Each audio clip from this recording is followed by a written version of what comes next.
ایک سوال جی، اس کے دو حصے ہیں۔ ایک تو حضرت نبی اکرم صلی اللہ علیہ وسلم کی پیدائش پر کسرا کے 14 کنگرے گر پڑے اور نور کا بادل آیا، حسین ہیکل نے سیرت رسول میں لکھا، کیا یہ روایت درست ہے؟ اور دوسرا سوال یہ تھا کہ حضرت عائشہ سے روایت ہے کہ صحیح مسلم میں ہے کہ اللہ تو نور ہے، اسے کیسے دیکھا جا سکتا ہے؟ یہ بلکہ میرا خیال ہے کہ تھوڑا سا کوٹ غلط ہوا ہے کہ ام المومنین عائشہ کے بارے میں تمام صحابہ، بلکہ مجھے سب سے زیادہ عقیدت اپنی اسی ماں سے ہے، کیونکہ میں دیکھتا ہوں کہ زمانے کی پہلی فیمیل اساتذہ میں سے ہیں۔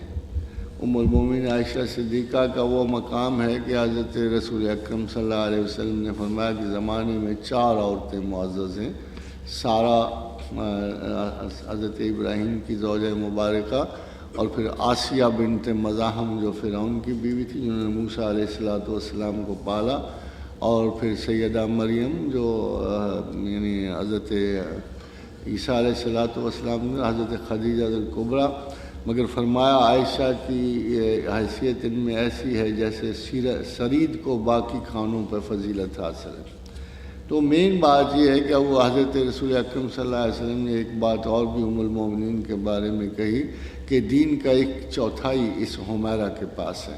یعنی سیدہ عائشہ کا لقب جو تھا حمیرہ تھا، تو آپ نے فرمایا کہ دین کا 1/4 حمیرہ کے پاس ہے۔ اس کی وجہ یہ تھی،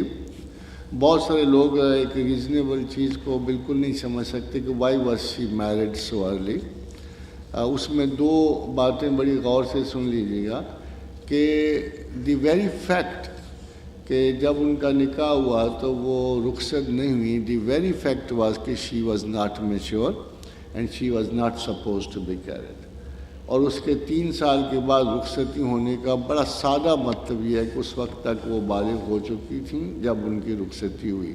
and that's a very fair case. وہ کو جو اللہ کے رسول نے ان سے شادی اسی وقت کی جب وہ بلوغت کی عمر کو پہنچ چکی تھیں۔ دوسری بات بہت امپورٹنٹ ہے، اور یہ بہت امپورٹنٹ ہے اور یہ یاد رکھنے کا، why was she married at all, آخر کیوں اتنے سارے وہ باتیں جو ہیں ان کو ملی۔ حضور صلی اللہ علیہ وسلم کی جملہ بیگمات میں سے جو ہماری مائیں ہیں، اللہ تعالیٰ ان کو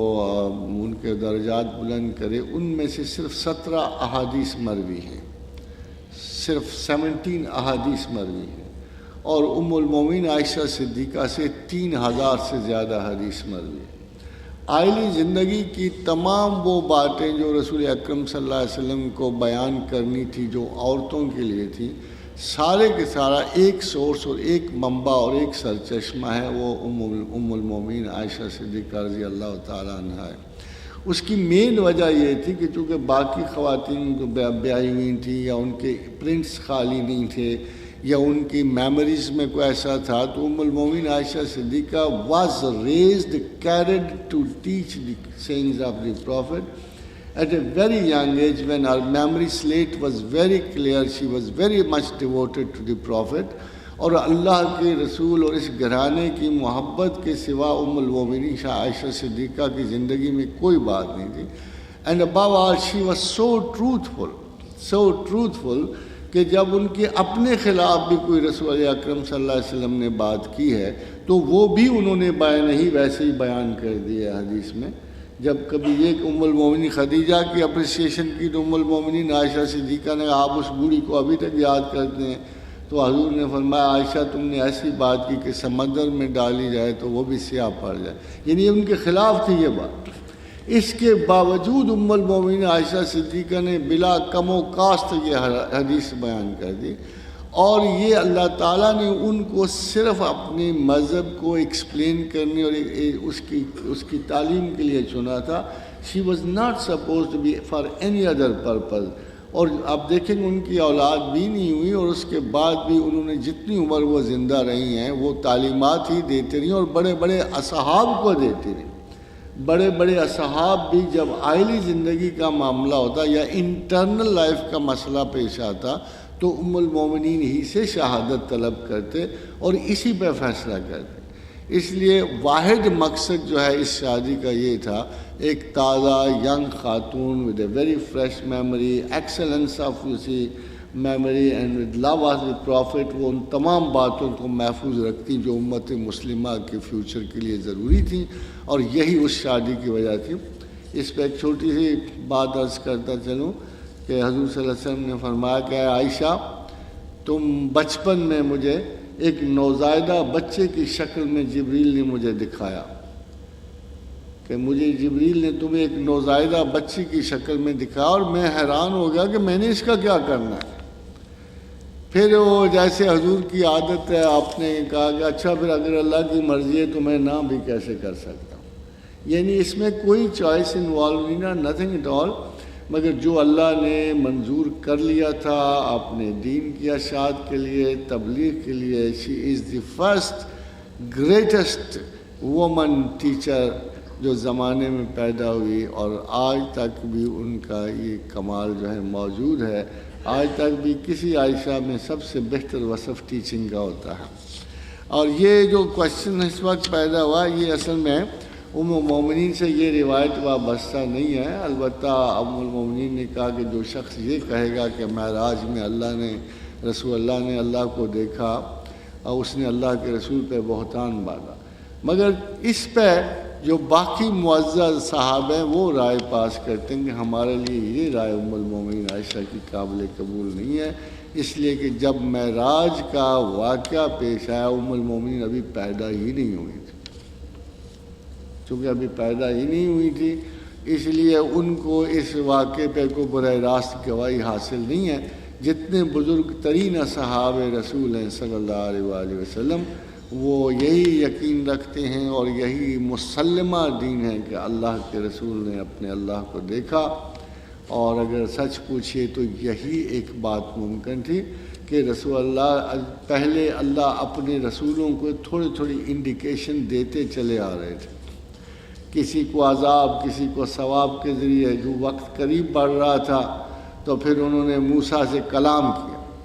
اللہ نے خود کلام کیا موسیٰ سے۔ آگے بڑھے تو حضرت عیسیٰ علیہ السلام کو سب سے بڑی نشانی دکھائی، یعنی ان کو وَأَيَّدْنَاهُ بِرُوحِ الْقُدُسِ۔ کچھ لوگ کہتے ہیں کہ اللہ کے رسول نے جبریل کو دیکھا، تو میرا خیال ہے ان کو شاید پتہ نہیں ہے کہ جبریل کا دیکھنا پیغمبروں کے لیے کوئی وصف خاص نہ تھا۔ اب ایک چیز باقی رہ گئی تھی کہ اپنا چہرہ مبارک جو ہے وہ اللہ کسی کو دکھاتا، یا اپنا آپ کسی کو دکھاتا، کسی حال اور کسی صورت کسی انداز میں بھی وہ کوئی جلوہ بقدر ظرف نظر دیکھتے رہے۔ کیا دیکھتے ہم ان کو، مگر دیکھتے رہے۔ تو اللہ کے رسول نے اپنے رب کو دیکھا، اور اسی لیے وہ شاہد کہلواتے ہیں، کیونکہ وہ واحد اور سنگل گواہی ہیں زمانے میں اللہ کی رویت پر۔ دوسرا سوال یہ ہے جی کہ آقا کی پیدائش پہ کسرا کے 14 کنگرے گر پڑے اور نور کا بادل آیا۔ حسین ہیکل نے سیرت رسول میں لکھا یہ روایات ٹھیک نہیں ہے، مگر حسین ہیکل سے بہتر ہے کہ آپ سیرت ابن حشام دیکھ لیں، انہوں نے اسے روایت کے انداز میں بیان کیا ہے۔ ابن حشام کی سیرت جو ہے وہ اسلام کی سب سے پہلے، ابن اسحاق کے بعد جس نے سیرت لکھی اسی کو آگے بڑھاتے ہوئے ابن حشام نے سب سے پہلی سیرت کی کتاب لکھی ہے۔ تو میرا خیال یہ ہے کہ حسین ہیکل تو اس وقت تھا ہی کوئی نہیں، اور ابن حشام کا زمانہ بڑا قریب ترین ہے۔ اگر کوئی ایسی بات اس نے سنی ہے، مینشن کی ہے، تو I think it is just a respectable state.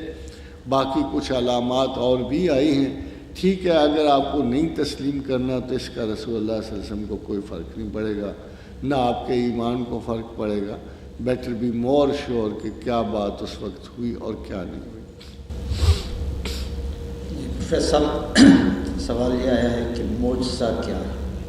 کیا یہ ایک علمی اپروچ ہے؟ کیا اس کا دائرہ پیغمبروں یا اولیاء تک محدود ہے؟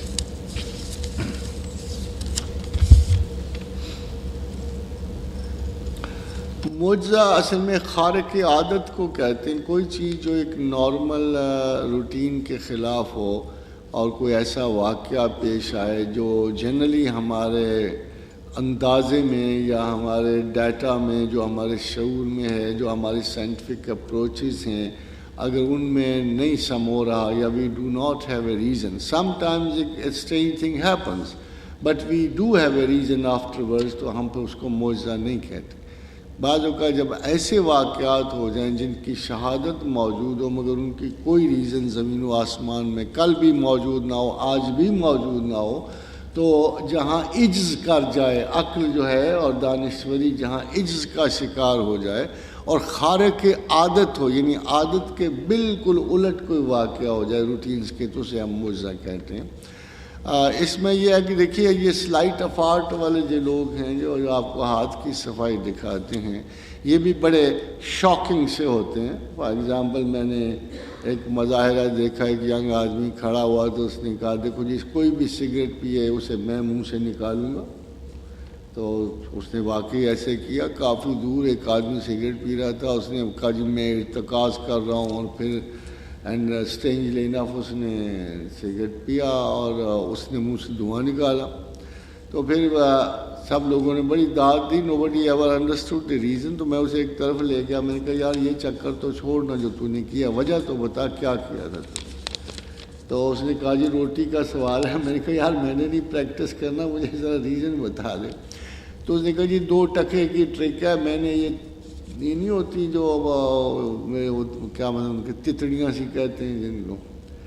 وہ مچھر سے ملتے ہیں جو تڑ تڑ کرتے ہیں، تو اگر ان کو بھگو دو رگڑ دو تو ان میں سے دھواں نکل کے جی میں نے پیچھے دانت میں رکھے ہوئے تو سپاری کھا رہا تھا، میں نے رگڑا منہ سے دھواں نکالا ہے، لوگ سمجھ رہے تھے اس کا دھواں نکالوں، یہ تو میرا اپنا تھا جو میں نے اس کی وجہ سے، وہ مچھر نہیں ہوتے جو ان کا نکال رہا تھا۔ تو جس چیز کی ریزن سمجھ آ جائے وہ معجزہ نہیں ہو سکتا۔ مگر جب رسول اکرم صلی اللہ علیہ وآلہ وسلم نے اپنی انگشتان مبارک سے 2 مرتبہ، ایک دفعہ حدیبیہ میں اور ایک دفعہ تبوک میں ان کی انگشت مبارک سے پانی جاری ہوا، اینڈ حدیبیہ میں 1400-1500 اصحاب کی موجودگی تھی اور تبوک کے لشکر میں کم از کم 3000 کی لشکر کی موجودگی نظر آتی ہے،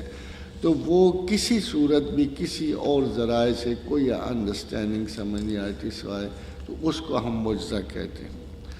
اور پیغمبروں کے لیے جو یہ واقعات پیش آتے ہیں ان کو ہم معجزہ کہتے ہیں، اور جو اولیاء کے لیے پیش آتے ہیں ان کو ہم کرامت کہتے ہیں۔ کرامات اور معجزات میں یہ فرق ہے کہ جو مرشدان گرامی کے ہاتھ سے سرزد ہو، جو اولیاء کے ہاتھ سے سرزد ہو، ان کو ہم کرامات کہتے ہیں، اور جو انبیاء کے ہاتھ سے ہو وہ معجزات کہلاتے ہیں۔ صاحب ایک تصور ہے کہ تدفین کے فوراً بعد انسان کے اعمال کے حساب بند کر دیا جاتا ہے، جبکہ دوسرا ویو پوائنٹ یہ ہے کہ یہ سلسلہ اولاد کی دعاؤں سے صدقہ جاریہ، حج بدل اور صدقہ خیرات کی صورت میں جاری رکھا جا سکتا ہے۔ خادم حضرات، جیسے میں نے آپ سے عرض کی کہ اگر قرآن حکیم میں ایک بچے کو اس کے باپ کی اچھائیوں کا صلہ مل سکتا، تو جیسے قرآن میں حضرت خضر کے واقعے میں اللہ نے کہا کہ ہم نے دیوار اس لیے کھڑی کر دی، خضر نے کہا اللہ کے حکم سے کہ اس کا باپ ایک نیک آدمی تھا اور بڑا عبادت گزار تھا، ہم نہیں چاہتے تھے کہ اس کی ان نیک لوگوں کی اولاد سفر کہ وہ وفات پا چکے تھے، تو ہم نے کہا کہ دیوار کھڑی ہو جائے تاکہ یہ بچے بڑے ہوں، جوان ہوں، تو پھر ان کو سلسلے میں وہ ماں باپ کی جائیداد جو اس دیوار کے نیچے دبی ہوئی ہے وہ مل جائے۔ تو بظاہر ماں باپ وفات پا چکے تھے اور اللہ تعالیٰ کو ان کی نیکی اتنی پسند تھی، خوبصورتی اتنی پسند تھی کہ خدا نے ان کے بچوں تک ان کی دعا بھی